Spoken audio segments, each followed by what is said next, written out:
Good morning. Today we look at the fifth chapter of John, verses 1 through 24. And again, as this starts, again, there was a festival of the Jews, and Jesus went up to Jerusalem. There were several Jewish festivals every year, and the Passover, the Booth of Weeks, and first fruits, first harvests. So it was many occasions that they would journey to Jerusalem. Not every year they didn't all, but that was, depending on custom and everything. And it's interesting in this Bible that I have that I'm reading in my shop, verse 4 is missing in this, in here. And it's got a little, after verse 3, there's a little number or something there that tells you to look in the footnotes. And then verse 4 is in the footnotes that, not all versions, not all early manuscripts have that particular verse. I'll talk about that in just a second. But so it says that in Jerusalem by the sheep gate, there's a pool called in Hebrew Bethesda or Bethesda or Bethsaida. Three different names that this could be called depending on which kind of a thing, which translation or different things you're reading.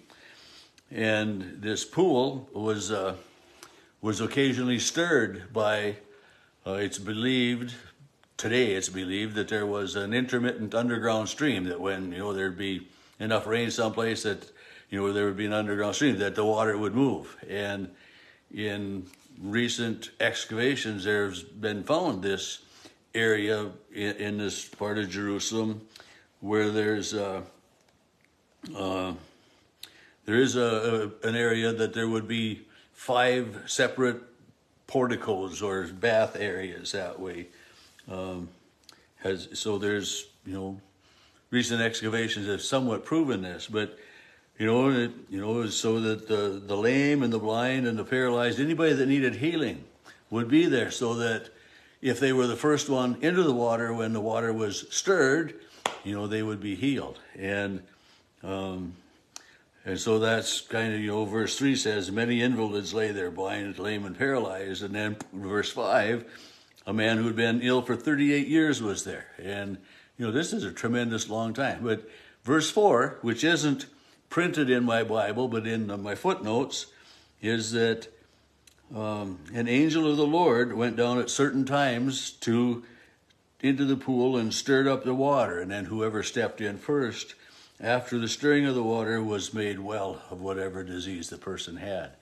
So their tradition was that an angel of the Lord would come down and stir the water. And so this man, he'd been ill for 38 years, lame. Had he been there by the pool all the time? Hard to say, but, Jesus sees him. And it says, verse 6, when Jesus saw him lying there and knew that he had been ill a long time, had been there a long time, he asked him, do you want to be made well? And, we already know that, they're in Jerusalem and Jesus goes there for a festival. So, it's the Sabbath day. And Jesus asks him, do you want to be made well?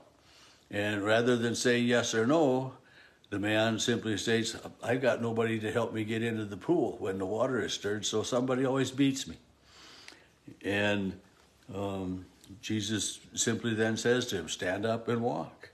Take your mat and walk. And at once the man was made well. And Jesus went about his daily whatever he was going to do. Went into the temple. Who knows? He was just gone. He had disappeared from this man's sight.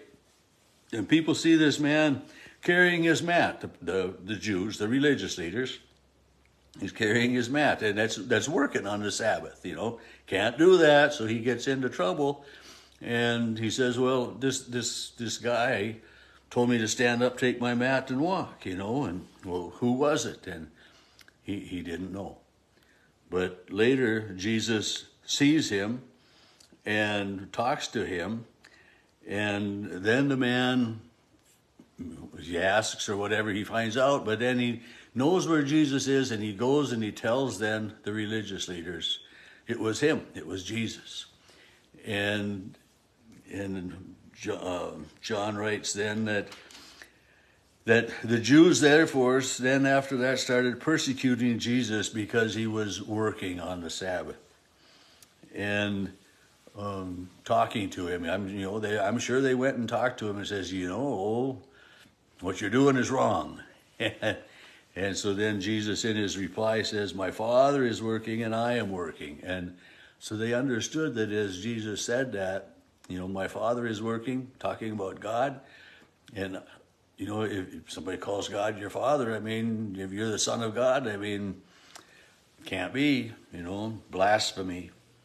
And so then he gets into trouble, and the whole Gospel of John, it seems like, the Jews, the religious leaders are what, I guess all the Gospels, they're watching him very closely because of his miracles, because of his teaching, and you imagine, there's a lot of people that live in the spotlight all their lives, in our world today. And the spotlight is quite large with all of the media that we have and the instantaneous communications. Something can happen, clear halfway around the world and we can watch it live,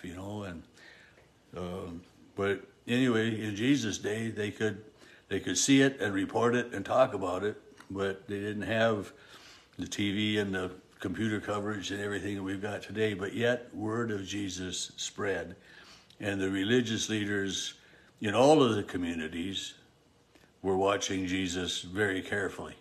He was living under the microscope, as we would say, but yet, he didn't let that change who he was. He knew who he was, who he is, and what he was to do, and did it, and he says, truly I tell you, the Son can do nothing on his own, but sees what the Father does and does what the Father. So in this conversation with these religious leaders, Jesus, very distinctly, in my opinion, calls himself the Son of God, and he says, just as the Father raises the dead and gives them life, so also the Son gives life to whomever he wants. And it would just incite these religious leaders even more, infuriate them more. He's not listening to us. He's not doing what we tell him. He's got to quit this nonsense.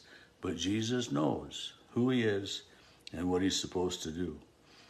And the very last verse we look at, very truly I tell you, anyone who hears my word and believes him who has sent me has eternal life, and anyone who does not will come under judgment and is passed from, and so again, he's talking about resurrection. He's talking about eternal life. He's talking about the promise of God that, there's more to life than just what we see here on earth. May you have a rich and blessed day today.